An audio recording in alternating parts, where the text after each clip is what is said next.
This ammunition has become a precious resource. 500 days into Russia's invasion of Ukraine. But the country may soon have a new weapon to use in an artillery war with no end in sight. Mr. President, cluster munitions, why now? We've run out of ammunition.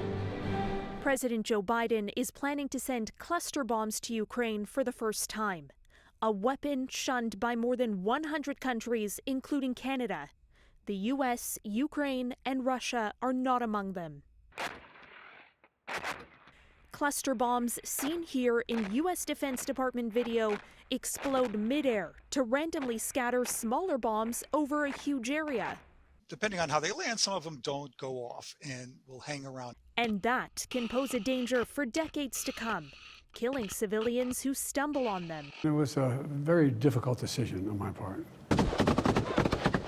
But with the Ukrainians running out of Western stocks of more conventional firepower, Biden cited the urgency of the moment in an interview with CNN.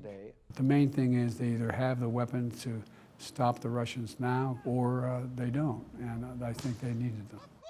Ukraine has been asking for the weapons for months as its troops now fight in a grueling counteroffensive to reclaim land.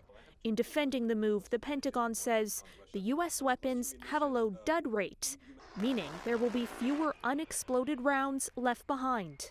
The DPICM ammunition we are delivering to Ukraine will consist only of those with a dud rate less than 2.35%. Russia is alleged to have been firing its own cluster bombs at Ukraine.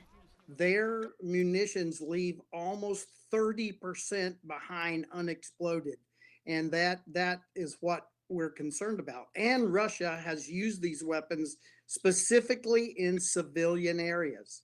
Neither would be the case in what we bring to the battlefield. Still, the explosives cross a line for many of Washington's allies that support Ukraine.